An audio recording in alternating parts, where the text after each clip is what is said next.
السلام عليكم ورحمة الله، ازيكم أصدقائي؟ منين؟ إن شاء الله النهاردة تمرين رقم 56 في برنامج الإعداد العام الخاص بالناشئين. خد بالك إن البرنامج ده بيخدم الفئة العمرية من أول سن 11 سنة إلى سن 15 سنة. بس قبل ما تطبق الوحدة التدريبية أو تشتغل على البرنامج ده وتبدأ تشتغل على السباحين، ركز في 3 نقط مهمين بحب أقولهم كل فيديو. بس عايز اقولك على نقطة مهمة جدا، لازم تكمل الفيديو لحد الاخر علشان تعرف. لو انت مهتم هتعرف التمرينات والدريلات اللي موجودة داخل الوحدات التدريبية، تقدر تنفذها على السباحين ازاي. 3 نقاط المهمين اللي بحب اتكلم فيهم كل مرة: اول حاجة، ضروري قوي تكون عامل كشف دوري للسباحين ومتأكد من حالتهم الصحية، وتعرف ان انت لو هتطبق البرنامج ده عليهم هيشتغل معاهم ان شاء الله، مش هيأثر عليهم تأثير سلبي. النقطة التانية والمهمة إن ضروري أوي إن السباحين اللي معاك يكونوا عارفين جميع مهارات السباحة، وعارفين مجموعة أو حصيلة دريلات لكل عومة، علشان ده برضو مش ما يعطلكش أثناء الوحدة التدريبية أو أثناء الشغل بتاعك.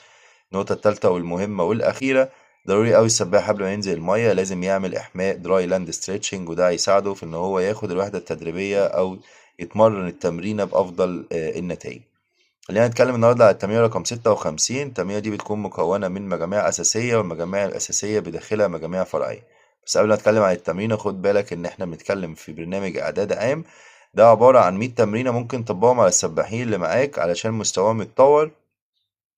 وممكن برضو خد بالك تكرر الوحدة التدريبية مرة واتنين بحد أقصى 3. ممكن ما تخلصش البرنامج ده وتوصل مثلا للنص وتلاقي إن الفترة اللي معاك مش مكملة.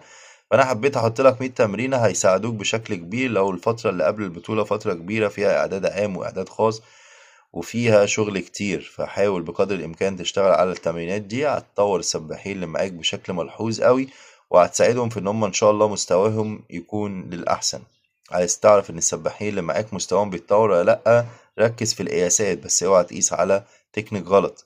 عايز أقولك إن القياسات هي اللي بتميز السباحين، والقياسات بتتحسن لما التكنيك بيتحسن. اشتغل تكنيك كتير، اشتغل دريلز كتير، اشتغل تمرينات رجلين كتير، اشتغل على تمرينات تحسن وتخدم على العومة، وده طبعا هيخلي الرقم يتحسن بشكل ملحوظ وبشكل كبير أوي. خلينا نتكلم على الوحدة التدريبية النهاردة ونشرحها ونتكلم فيها، ونقول إن التمرينة بتكون عبارة عن وحدات أساسية، والوحدات الأساسية بداخلها تمارين فرعية. الورم أب عندنا وحدة أساسية، والبري مين والمين سيت عبارة عن 3 مجاميع النهاردة قويين وتقال. والريكفري عندنا عبارة عن 100 متر اختياري. أما التوتال النهاردة 1850، فده طبعا هيخلي السباح التمرينة بتكون ساعة، التمرينة بتكون على حمام سباحة 25. تابع بطل الفيديو للنهاية علشان تعرف كل حاجة موجودة في التمرينة دي هنشتغل عليها ازاي.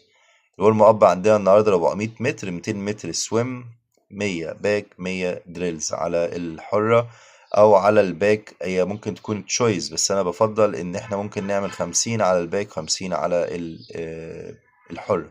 ليه بننوع في الورم اب؟ علشان ندخل السباح في جو التمرين، خلي السباح عايم صاحي، مش عايم وهو لسه مركزش، لسه ما دخلش في جو التمرين.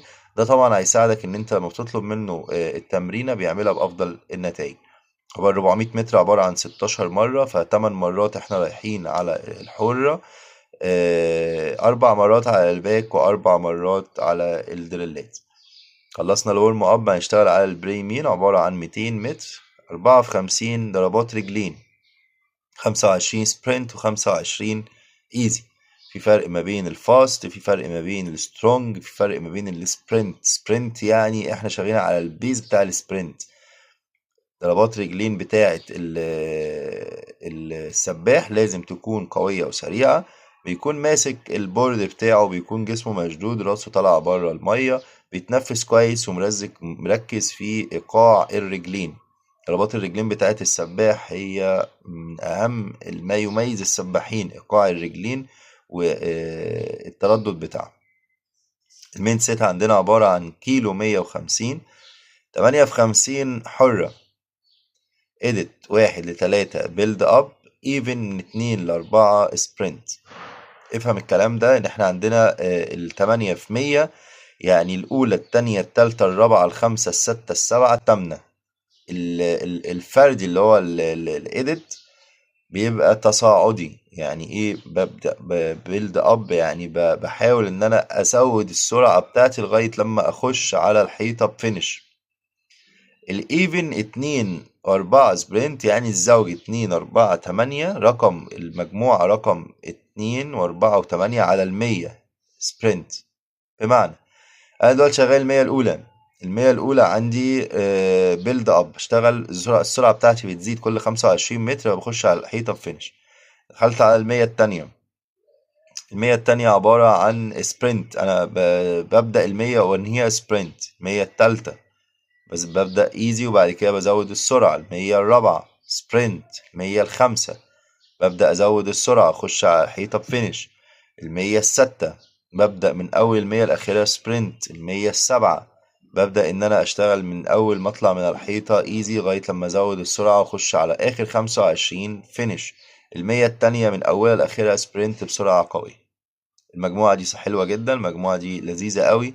المجموعة دي عايز اقولك ان هي فيها تنوع، بس في ناس بتشتغل بطريقة مختلفة. ايه الطريقة المختلفة؟ ان احنا بنحسب كل 100 بيلد وايفنج. بمعنى انا عندي ال25 الاولى، ال25 التانية، ال25 التالتة، ال25 الرابعة. فانا ممكن اشتغل ايه؟ اشتغل 25 الاولى بجري، سوري، بعلي السرعة من بطيء لسريع. ال25 التانية كلها سبرنت. 25 التالتة ببدأ بطيء وبعلي السرعة. ال25 الرابعة سبرنت. ايه الأقرب للصح؟ الأخيرة، اللي هي ان احنا بنشتغل على ال25 المية بنقسمها على 4 في 25. طيب المستوى اللي معاك حاسس ان هو متقدم، اشتغل على المية كلها، خد قياساتك واشتغل على ده. اما بالنسبة للمجموعة التانية عندنا 4 في 50 اي ام اوردر فاست، الريست 25 ثانية، عملناها كتير. عبارة عن 50 على كل عومة، اي ام اوردر انديفيدوال ميدلي بالترتيب. دولفين باك بريست حرة، اشتغل دولفين كامل 50 متر، اشتغل باك كامل، اشتغل بريست، اشتغل حرة. هاخد التايم وهركز ان السباح يكون عايم تكنيك صح، وهركز ان السباح في الريست اقول له عايش يا بطل، واسمعه الرقم بتاعه، علشان الرقم بتاعه هو اللي هيخلي السباح يتأكد ان هو حالته كويسة او مستواه بيتحسن ولا لا. بعد كده عندنا 2 في 75 فري بول بادلز، اشتغل حرة، بلبس البول بوي وبحط الهاند بادلز بايديا.